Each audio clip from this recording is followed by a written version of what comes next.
রে আমার সাহাবী, আমি একজন নবী। যখন দ্বীনের কথা বলবো, শরীয়তের কথা বলবো, আমলের কথা বলবো, তখন আমার কথাটা তোমরা মেনে নিও।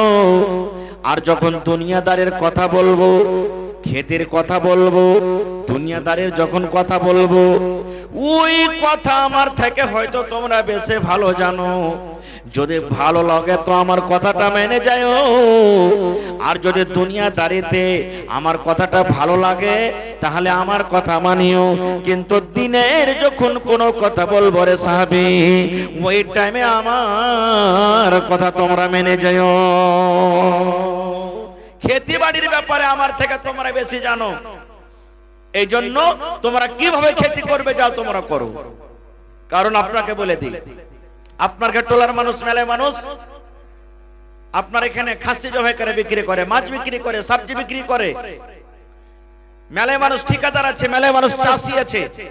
ওই জায়গাতে যদি একটা সাধারণ মৌলভী সাহেব বা সাধারণ কোনো মানুষকে যা বসিয়ে দেন যে জানে না ওর ব্যাপারে, ও কিনে বেচা করতে পারবে ভাই? ওকে ঠকিয়ে নিবে লোক। তো রাসূল বলছেন যখন দ্বীনের কথা কোনো কথা বলবো তখন মানিও, আর দুনিয়ার কথা যখন কোনো কথা বলবো তা আমার থেকে যদি ওই ব্যাপারে তোমাদের জ্ঞান বেশি থাকে তো তোমরা আমল করিও। কেমন ছিলেন সাহাবায়ে কেরাম? নবীর কথা কতটুকু মানতেন দেখেন, সুবহানাল্লাহ। দুনিয়াতে হতে গেল, আজকে আমাদের আখলাক চরিত্র কেমন, ব্যবহার কেমন, নবীর ব্যবহারের মতন আমাদেরকে ব্যবহার করে চলতে হবে, তাহলে অরিজিনাল মুসলমান আমরা হইতে পারবো। দুটা হাদিসের কথা আপনাদের সামনে বলবো। আল্লাহ রাসূল সাল্লাল্লাহু আলাইহি ওয়াসাল্লাম যখন মক্কাতে আল্লাহ তাআলা নবী করলেন, নবীর নিজের চাচা দুশমন আবু লাহাব, চাচা দুশমন, চাচি দুশমন, নবীর খানদানের মানুষ দুশমন। আলাগ মানুষ তো আছে, নবীর খানদানের মানুষ দুশমন। নবীর খানদানের মানুষ নবীকে মানে না, নবীর নিজের চাচা আবু লাহাব নবীকে মানে না কো, সুবহানাল্লাহ। আবু জাহাল নবীকে মানে না কো, এরকম নিজের চাচা গালা মানে না কো। একদিনকার ঘটনা, এখন যেমন বিভিন্ন দেশ থেকে হাজিরা হজ করতে যায়, ওই সময়তে বেঈমান মুশরিকরা তা হজ করতে আসতো, দূর দূর থেকে হজ করতে আসতো। আর ওরকে দেখাশোনা কে করতেন? নবী সাহেবের দাদু আব্দুল মুত্তালিব করতেন। ওদেরকে খাবার ব্যবস্থা করতেন, পানির ব্যবস্থা করতেন, থাকার ব্যবস্থা করতেন। এখন যেরকম সৌদিয়ার সরকার করে, ওই টাইমে নবীজির দাদু আব্দুল মুত্তালিব করতেন। একদিনকার ঘটনা, দূর দূর দূর দূর থেকে সব হজ করতে আসতো। আর নবীর খানদানের লোকেরা, মক্কার লোকেরা যারা হজ করতে আসতো দেশ দেশ থেকে, ওরাকে বলতো কি জানেন? এ মেহমান ভাইরা শোনো, বিভিন্ন দেশ থেকে তোমরা হজ করতে এসছো, মক্কার ভিতরে মুহাম্মদ বিন আব্দুল্লাহ, মুহাম্মদ বলে একটা চ্যাংড়া, ও বলছে আমি নবী। ওর মাথা পাগল হয়ে গেছে রে ভাই, ওকে জিন ভূতে ধরেছে, খবরদার ওর সাথে দেখা করিও না। যে দেখা করবে ওই কিন্তু ওর কথা মেনে নেবে, এই লেগে ওর পাঞ্জরা যায় না, ওর সাথে কেউ দেখা করিও না। দেখেন ওরা প্রচার করত নবীর ব্যাপারে। যারা হজ করতে এসেছে দেশ বিদেশ থেকে, ওরা কে জানে যে মোহাম্মদ কে, নবী কে, কে জানে? কিন্তু ওরা প্রচার করত যে দেখো ভাই, মক্কাতে তোমরা হজ করতে এসছো, হজ করে চলে যাও, কিন্তু একটা মোহাম্মদ বলে একটা চ্যাংড়া আছে, ও বলছে আমি নবী, আমার কাছে ফেরেশতা আসছে, কোরআন নাজিল হয়েছে, ওর সাথে দেখা করিও না। সবারই কথা বলবো না, জামাত, সহিহ হাদিস, জামাত বলে একটা ওঝা করবে। এখন করবে দুনিয়াতে আছে না নেই? মেলা এরকম দুনিয়াতে ওঝা আছে, করবাজ আছে। জামাত একটা ওঝা, খুব বড় ওঝা করবাজ, আর একটা বড় শায়েরটাও ছিল। ওই জামাত তখন বলছে এত দূর থেকে যখন হজ করতে এসেছি, তো লোকটার সাথে দেখা করব, তারপরে যাব, দেখি লোকটা কেমন, কত বড় তার কাছে জিন আছে, কত বড় মশান আছে, কত বড় ভূত আছে। আজ ওর ভূত ঝাড়িয়ে যাবো আমি। কে বলছে? জামাত। ওই যে হজ করতে এসেছি, আর আসবো কি আসবো না, কিন্তু ওর ভূত ঝাড়িয়ে যাবো। পুছ করতে করতে করতে করতে জিজ্ঞাসা করতে চলে এসছে। বলছে মোহাম্মদের বাড়ি কোনখান? বলছে এখানটা। বলছে কই লোকটা? এ মসজিদে নামাজ পড়ছে। চলে গেলেন। নবীজি নামাজ পড়ছেন, আরও কিন্তু বাইরে বসে আছে। এবার দেখেন মজার ঘটনা, সহি কথা বলছে আপনাকে। নবীজি নামাজ পড়লেন, নামাজ পড়ে সালাম ফিরে তখন পূর্ব দিকে মুখ করেছেন, মানে এদিকে মুখ করেছেন, যেমন আমরা মুক্তাদির দিকে মুখ করি, এরকম ভাবে নবীজি ঘুরে বসেছেন। ঘুরে যদি বসে আছে, দেখছে ওই জামাত লোকটা কিন্তু পিছে বসে আছে, নবীজি ওকে জানে না। এবার বসা পর নবীজি তার দিকে দেখছেন যে হাজি, এই লোকটাকে আলগা আলগা লাগছে, লোকটা কে? আজ যতটি লোক আপনারা এখানে আছেন, মেলা এখানকার আলগা মানুষ এসেছে, বা যদি কেউ আসে তা আপনারা চিনতে পারবেন, এই তো আমার গ্রামের লয়, এই তো আমার এলাকার লয়। চিনতে পারবেন না? পারবেন না। তো নবীজি পিছন দিকে ঘুরে দেখছে, তো ওই জামাত লোকটা বসে আছে। নবীজি তাকে বলছেন, আরে আল্লাহর বান্দা, শোনো শোনো শোনো শোনো, এখানে এসো। এই দেখেন, ও নবীজির ভোজ ঝাড়তে গেছে, জিন ধরতে গেছে। নবীর এত মিষ্টি কথা শুনে কইছে, হারে একে যে লোক কইছে একে জিনে ধরেছে, ভূতে ধরেছে, পাগল, এর দিমাগে কাজ করে না, একে তো পাগলের মতন লাগে না, এত সুন্দর করে আমাকে ডাকছে। এবার নবীর পাঞ্জরে বসে গেছে। এবার নবীজি জিজ্ঞাসা করছেন, হে আল্লাহর বান্দা, তোমার নাম কি? বলছে, আমার নাম হলো জামাত। কেনে এসেছো? বলছে, নবী গো,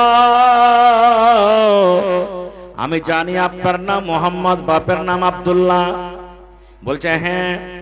বলছে, মোহাম্মদ, আমি নবী বলে তোমাকে জানি না, তুমি নবী কে আমি জানি না, বুঝি না, কিন্তু আমি এতখানি জানি তোমার নাম মোহাম্মদ, বাপের নাম আব্দুল্লাহ। আমি আপনার কাছে এসেছি কে কারণে এসেছি? এবার জামাত বলছেন, মোহাম্মদ, আমি আপনার জিন ধরার জন্য এসেছি। আমি একটা ওঝা, আমি একটা করিবেদ। দেখেন, বলছে, আমি আপনার জিন ধরার জন্য এসেছি, আমি আপনার ভূত ধরার জন্য এসেছি, আমি আপনার মশান ধরার জন্য এসেছি। নবীজি বলছেন, তুমি আমার জিন ধরার জন্য এসেছো, ধরো জিনটাকে। বলছে, আপনার জিনকে আপনি ডাকেন। এখনকার করবে যারা কি করবে? রুগীটাকে বসিয়ে দিবে সামনে, আর আগরবাতি দিবে, মতিচুরের লাড়ু দিবে, তুলসীর পাতা হাতে ধরিয়ে দিবে, আর দিয়ে তখন মশানকে ডাকবে। কেমন করে ডাকবে? কালো কালো তুলসীর পাতমা গো, কালো দরিয়ার পানি, কোথায় আছো আতরা ডাকনি, ধরো দরিয়ার পানি মাগো, ছাঁচো দরিয়ার পানি। নাকি এরকম ভাবে মেলে, এরকম গায়ে আর ডাকে। তো জামাত বলছে নবীকে, এ মোহাম্মদ, আপনার জিনটাকে ডাকো তো, আমি ধরবো। নবীজি বলছেন, আমার জিন ধরবে তুমি? না তো হ্যাঁ। বলছে, আরে তুমি তো বড় ওঝা, তো ধরো না আমার জিনকে, তুমি কেমন করে ধরবে? বলছে, না, আপনার জিনকে আপনি ডাকেন। এবার নবী আমার শুরু করে দিলেন, ইন্নাল হামদালিল্লাহ নাহমাদুহু ওয়া নাস্তাঈনুহু ওয়া নাস্তাগফিরুহু ওয়া নাউযু বিল্লাহি মিন শুরুরি আনফুসিনা। করে করে করে করে করে করে নবীজি গোটা খুতবা পড়ে দিলেন। ও তো আরব দেশের মানুষ, আরবি বুঝে, আরবি জানে, এর মানে কি, এর অর্থ কি বুঝে জানে। এবার ওকে এত শুনে মজা লেগেছে। এবার আবার বলছেন, মোহাম্মদ, যে হরফ গালা তুমি পড়িলে, যে কালেমা গালা তুমি পড়িলে, একবার তুমি আর আমাকে শুনিয়ে দাও। এবার নবীজি আবার পড়িতে লাগলেন, ইন্নাল হামদালিল্লাহ নাহমাদুহু ওয়া নাস্তাঈনুহু ওয়া নাস্তাগফিরুহু ওয়া নাউযু বিল্লাহি মিন শুরুরি আনফুসিনা। এবার যখন গোটা শেষ করে দিলেন, ওকে কিন্তু আরো মজা লেগে গেছে। এবার ওই জামাত বলছে, ও মুহাম্মদ, তুমি আর তোমার একবার জিনকে তুমি সে মন্ত্র পড়ে ডাকো, একবার তুমি সে মন্ত্র গলার পড়ো। এবার নবীজি আবার পড়িতে লাগলেন, ইন্নাল হামদালিল্লাহ নাহমাদুহু ওয়া নাস্তাঈনুহু ওয়া নাস্তাগফিরুহু। এই করে করে নবীজি 3 বার এবং 4 বার যখন পড়া হয়ে গেল, রে সুবহানাল্লাহ। এবার তখন সেই জামাত বলছেন, নবীজি, আপনার হাত দুখান আপনি আমাকে বাড়িয়ে দেন। বলছেন, কেমন কথা? বলছে, আমি আপনার জিন ধরতে এসেছিলাম, আমি আপনার ভূত ধরতে এসেছিলাম, ওঝা করে ওঝা, আমি ওঝা হয়ে আপনার জিন ধরার জন্য এসেছিলাম, কিন্তু সুবহানাল্লাহ, আপনার ও জিন ধরতেছে, আমার নিজের জিন কিন্তু নেমে গেছে। বলছে, নবী গো, আপনার মতো লোকটা খ্যাপা হইতে পারে না, আপনার মতো লোকটা পাগল হইতে পারে না, আপনার মতো লোকটা জীবনে কোনোদিন আপনার মতো লোকটাকে জিন ধরতে পারে না। আপনি আপনার হাত দুখান বাড়িয়ে দেন। নবীজি হাত বাড়িয়ে দিলেন। নবীজির হাতে হাত মিলায়ে সেই জামাত কালেমা পড়ে মুসলমান হয়ে গেল। নারে তাকবীর, সুবহানাল্লাহ। তো নবীজির আখলাক ব্যবহার কেমন দেখেন। আরে আখলাক ব্যবহার তো এমন, মরে যাবেন তো মানুষ দাওলাত লিখবে, জি ভাই কথা বলেন, দাওলাত শুনতে যাবে, আমার দৌলত যাবে না, আপনার যাবে না, কাহরি সুদা দৌলত যাবে না। কি যাবে? ক্যারেক্টার, আখলাক, চরিত্র যাবে। যেমন দেখবেন মেলায় মানুষ যখন মরে যায়, পাড়া পড়োশি, গাঁ ঘর, এলাকার মানুষকে সাথিয়ে থেছে, ও লোকটা যখন মরবে তখন সবার সামনে মুখ দেখি বাড়াবে, সালাম মরেছে তো ভালো হয়েছে, খুব ভালো হয়েছে, এই লোককে শান্তি খাচালো, জ্বালিয়ে খাচালো। মানুষরা বলবে না জি ভাই। আর যদি ও লোকটা ভালো হয়, ও যখন যেদিন মরবে মানুষরা শুনবে অমুক লোক মারা গেছে, তখন কি আহা রে, আহা, এই কথা বাড়বে, আহা রে, এত ভালো লোকটা দুনিয়া থেকে আজ চলে গেল, আহা রে, লোকটাই দুনিয়া থেকে চলে গেল। জেনে রাখেন, আপনার মরার পর যদি আপনার ভালো তারিফ হয়, আপনি কুণ্ঠে যাবেন। আপনার মরার পর যদি আপনার মন্দ তারিফ হয়, আপনি কুণ্ঠে যাবেন। একটা হাদিস শুনেন। আজ যেমন বসে বসে জালসা শুনছেন, ঠিক নবীজি একদিন বসে আছেন, রাস্তার কান্দাতে বসে আছেন, সাহাবায়ে কেরাম আছেন, আর একটা জানাজা চলিচ্ছে, একটা মাইয়াতকে ঘাড়ে করে চলিচ্ছে। মাইয়াতটা যখন পাস হয়ে গেল, তখন নবীজি সাহাবাকে বলছেন, কি বলছেন? ওরে আমার সাহাবার দলেরা, যে মাইয়াতটা তোমরা দেখছো ঘাড়ে করে, কান্দাতে করে তাকে দফন করার জন্য নিয়ে চলে গেল, এই লোকটার ব্যাপারে তোমরা কি কিছু জানো? লোকটা কেমন? লোকটা ভালো ছিল কি মন্দ ছিল? এবার সাহাবায়ে কেরাম বলছেন, নবীজি কথা করছে, চোখ পড়ছে, আহারে, এই গাড়িতে তো একদিন আমাকে চড়ে যেতে হবে, এখনি মত হতে গেলে, যে বাচ্চা, যে বেটার লেগে, যে বেটির লেগে, যে বিবির লেগে রাত দিন এক করে দিচ্ছি, আল্লাহর ঘরে আসতে পারি না, দিনে মজলিস আসতে পারি না, দিনে মাহফিল আসতে পারি না, কোরআন হাদিস মানতে পারি না, ঠান্ডা গরম কিছু বোঝাবুঝি করি না। আর ওই বেটা বেটি ইমাম সাহেব বললে, মোড়লকে বলবে, মোড়ল হে বাপু মরে গেছে, কখন টাইম করতে হবে, 1 ঘন্টা আগে আপনাকে দাফন করে দিবে, কিন্তু 1 ঘন্টা লেট করবে না। ভাই, কার জন্য আমরা কি করছি? আমি বলছিলাম, ওই কবরে মানুষকে 3টা প্রশ্ন করা হবে, তার মধ্যে একটা প্রশ্ন হবে, মান নবিয়কা, তোমার নবীর নাম কি? আজ আমি আপনাদেরকে জিজ্ঞাসা করলাম, আমরা কোন নবীর উম্মত? চুপচাপ বসে থেকে গেলেন।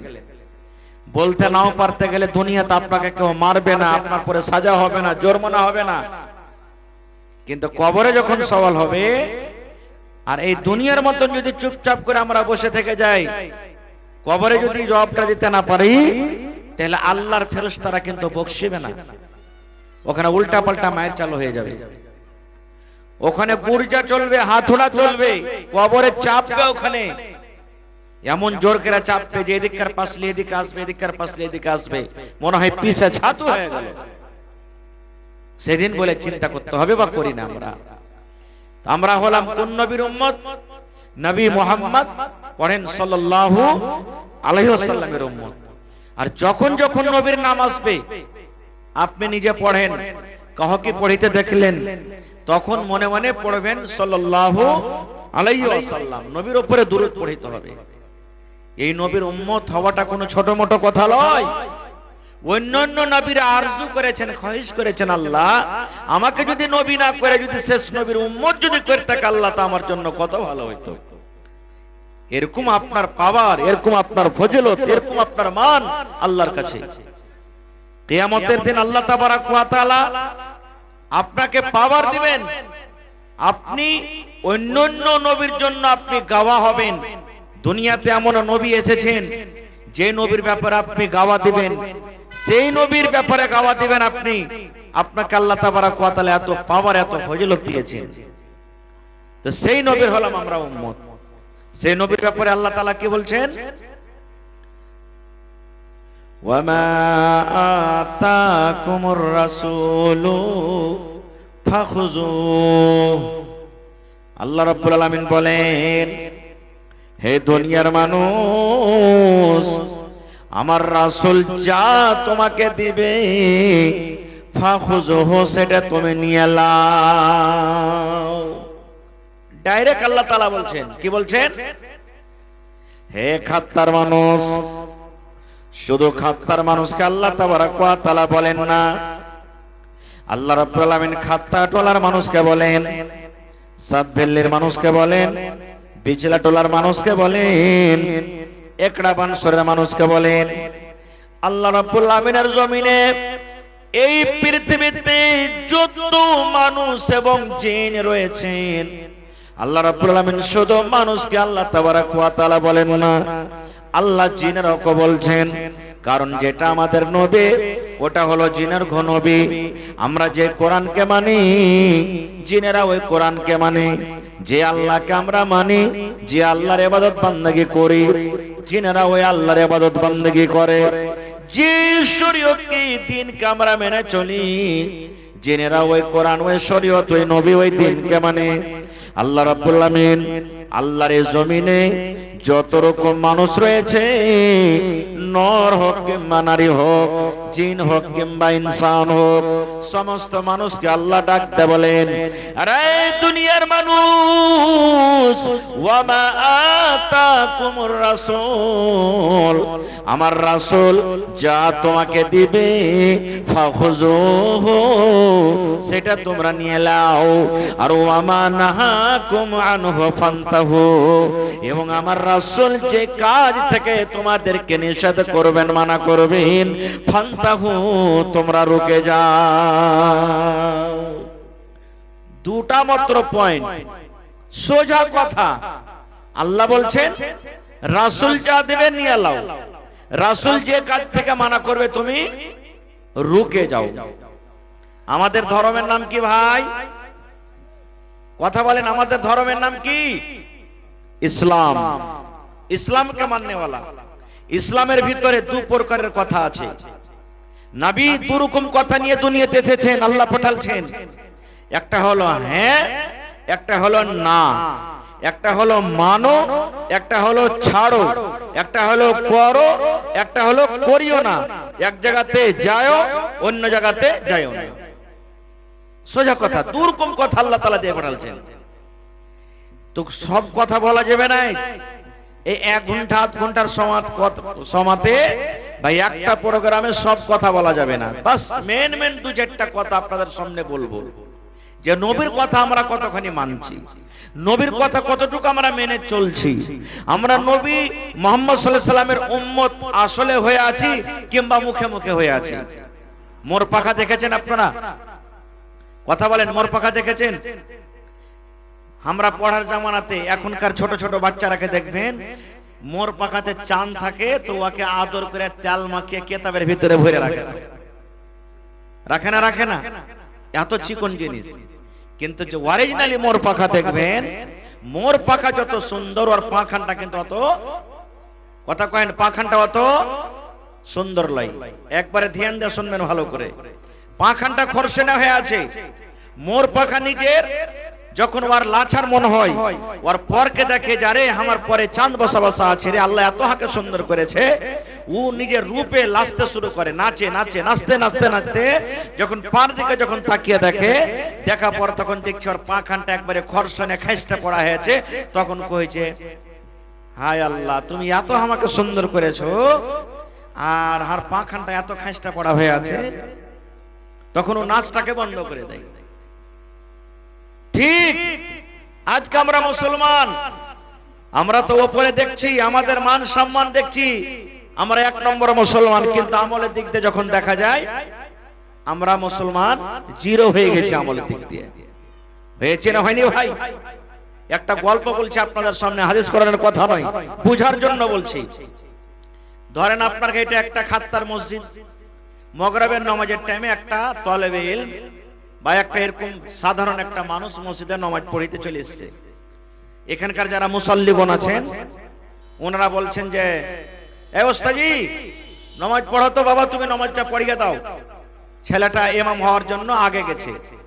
আপনারা জানছেন মানুষ যখন নামাজ পড়ে আল্লাহু আকবার বলে বুকে হাত বাঁধে, বায়াত বাণী পড়ে, আউযুবিল্লাহ বিসমিল্লাহ পড়ে, সূরাতুল ফাতিহা পড়ে, আর একটা সূরা পড়ে তখন রুকুতে যায় নাকি জি ভাই? এরকমই না নামাজ পড়ে?